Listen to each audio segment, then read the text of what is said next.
अस्सलाम वालेकुम व्यूअर्स, कैसे हैं आप? उम्मीद करता हूँ आप सब खैरियत से होंगे। आप देख रहे हैं स्टडी विद मुदस्सिर इकबाल और मैं हूँ आपका होस्ट मुदस्सिर इकबाल और आज मैं एक नई वीडियो के साथ यहाँ पे हाजिर हुआ हूँ। हमारा जो आज का टॉपिक है वो 10th क्लास की फिजिक्स का चैप्टर नंबर 10 है और उसका फर्स्ट टॉपिक है simple harmonic motion and motion of a mass attached to a spring.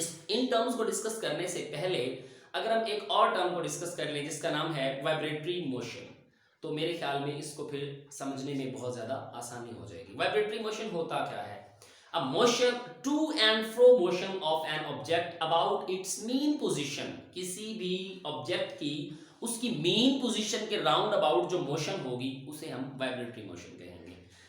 साथ में एक इंफॉर्मेशन भी देता चलूं वाइब्रेटरी मोशन की, आपके जो कान का पर्दा है वो 1 सेकंड के अंदर 20,000 दफा to and fro motion complete करता है। इन टर्म्स को देखने के बाद हम चलते हैं हमारे आज के टॉपिक की तरफ जो कि है मोशन ऑफ अ मैस। एक मैस की motion attach to a spring, हमने उसको स्प्रिंग के साथ अटैच किया हुआ है।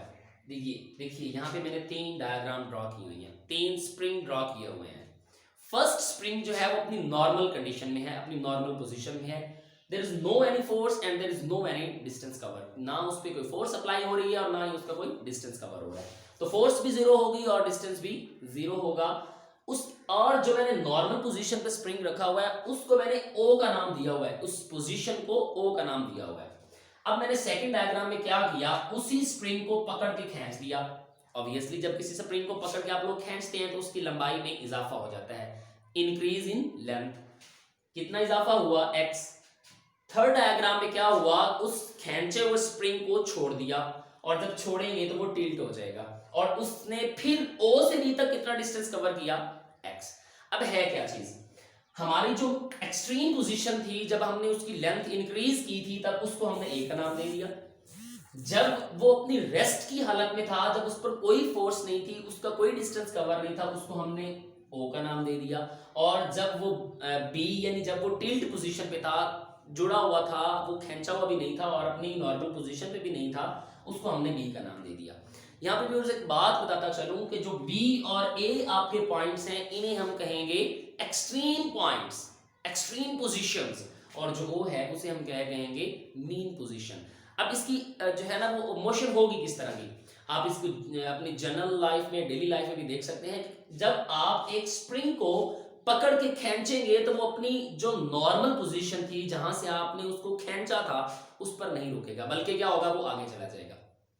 तो इसका मतलब ये है कि वो अपने मेन पोजीशन ओ के राउंड अबाउट अपनी टू एंड फ्रो मोशन अपनी करता रहेगा, जिसका मतलब है कि वो कौन सी मोशन कर रहा है? वाइब्रेटरी मोशन कर रहा है। और यहां पे एक और बात बताता चलूं बेटे, जब वो पोजीशन ए पे पहुंचेगा वहां पे जो उसकी काइनेटिक एनर्जी होगी वो जीरो हो जाएगी। यहां पे काइनेटिक एनर्जी उसकी जीरो और पोटेंशियल एनर्जी मैक्सिमम होगी। और सेम अगर ये एक्सट्रीम पोजीशन पे ये कंडीशन है तो इधर भी एक्सट्रीम पोजीशन पे काइनेटिक एनर्जी जीरो होगी और उसकी जो पोटेंशियल एनर्जी है वो मैक्सिमम होगी। और फिर उसकी मेन पोजीशन पे ये कंडीशन चेंज हो जाएगी, उसकी जो काइनेटिक एनर्जी है वो यहाँ पे हो जाएगी मैक्सिमम और जो उसकी पोटेंशियल एनर्जी है वो हो जाएगी जीरो। जी व्यूअर्स, इसके बाद हम चलते हैं अपने इसकी जो है वो मैथमेटिकली पोजीशन की तरफ। इसको एक्सप्लेन करने के लिए एक साइंटिस्ट था हुक्स लॉ, आप लोगों ने पढ़ा हुआ होगा, जो कि यकीनन क्या कहता है, हुक्स लॉ के मुताबिक F is equal to minus k x के इक्वल होता है। ये हुक्स लॉ हमें कहता है कि F is equal to minus k x. अब इसमें F फोर्स है, X डिस्टेंस है, K स्प्रिंग कांस्टेंट है। K क्या है? स्प्रिंग कांस्टेंट है। बेटे अगर हम K की वैल्यू ड्रॉ करना स्टार्ट करें तो जो है ये हो जाएगी F ओवर X, साथ माइनस आ जाएगा। माइनस को बाद में एक्सप्लेन करता हूं कि ये माइनस किस वजह से आएगा। बेटे अगर यहाँ पे मैं जो है वो, हम जानते हैं, हम 9th क्लास में ऑलरेडी पढ़ चुके हैं Newton second law of motion. F is equal to किसके होता है? F is equal to ma के होता है।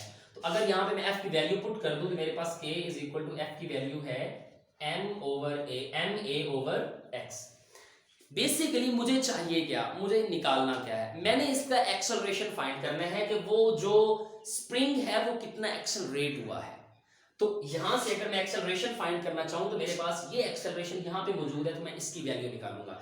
इसकी वैल्यू निकालना बहुत आसान है, x इधर डिवाइड और उधर जाके मल्टीप्लाई होगा, ये हो जाएगा कि x is equal to minus m over m ए।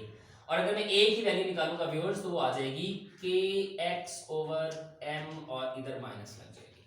यहाँ पे मैं एक बात बता रहा हूँ, अगर मैं इसको ऐसे लिख लूं minus k over m and साथ लिख लूं x, तो क्या मैं इसको सही लिखूंगा? जी बिल्कुल सही लिखूंगा। और अगर मैं यहाँ पे अगर ऐसा कर दूं a is equal to minus k over m x, अब मैं यहाँ पे थोड़ा सा लॉजिक यूज करने लगा हूं व्यूअर्स, अच्छी तरह से देखिएगा। मेरे पास माइनस के ओवर एम एक टर्म है, के क्या है? स्प्रिंग कांस्टेंट है, कांस्टेंट है। मैस क्या है? मैस भी कांस्टेंट रहेगा यहाँ पे, क्योंकि मैंने जितना मैस इस फर्स्ट स्प्रिंग के साथ बांधा था सेम मैस यहाँ पे होगा और वही मैस इस स्प्रिंग के साथ भी होगा। तो ये जो पूरी की पूरी टर्म होगी माइनस के ओवर एम, ये सारी की सारी कांस्टेंट के तौर पर निकल जाएगी। बेटे जब कांस्टेंट खत्म करते हैं तो इक्वल टू का साइन भी खत्म होता है और उसकी जगह पे कौन सा साइन आ जाता है?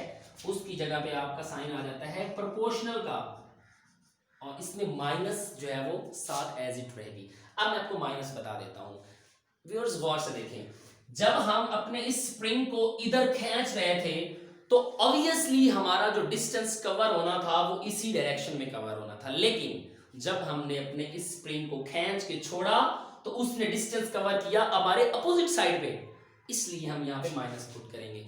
हम स्प्रिंग को खींच रहे थे अपनी तरफ, लेकिन हमने जो ही स्प्रिंग को छोड़ा स्प्रिंग मुड़ा हमारी अपोजिट साइड पे, इसलिए यहाँ पे क्या आएगी बेटा? माइनस आएगी। तो ये आज का हमारा टॉपिक था। इसमें आपको एक बात बताता चलूं कि जब आप बेटा इस स्प्रिंग को खींच के छोड़ेंगे तो वो अपनी ओ पोजीशन पे रुकने की बजाय बी पे जाएगा, बी से फिर ओ पे, ओ से फिर बी पे, इस तरह ये आगे पीछे मोशन करता रहेगा। लेकिन ये कब रुकेगा और किस वजह से रुकेगा? बेटा ये एक फोर्स होती है जो आपकी बॉडी को रोक लेती है, जो टू एंड फ्रो मोशन हो रही होती है, उस बॉडी को जो रोकती है उसे कहते हैं रिस्टोरिंग फोर्स। आपका जो स्प्रिंग है अपनी नॉर्मल पोजीशन पे किस वजह से आएगा? रिस्टोरिंग फोर्स की वजह से आएगा। तो व्यूअर्स आज के लेक्चर में हम लोगों ने क्या डिस्कस किया? हम लोगों ने पढ़ा कि हम लोगों ने ये देखा कि सिंपल हार्मोनिक मोशन क्या होती है, motion of a attached spring क्या होती है, इसमें जो है वो हुक्स लॉ किस तरह से इस्तेमाल होता है, और वाइब्रेटरी मोशन को किस तरह से हम लोगों ने डिस्कस किया। तो उम्मीद करता हूँ आज का जो टॉपिक है आपको बड़ा पसंद आया होगा, और इसके बारे में अगर आपके पास कोई पॉजिटिव सजेशन हो तो कमेंट में जरूर कीजिएगा। अपना बहुत सारा ख्याल रखिएगा। अल्लाह हाफिज़।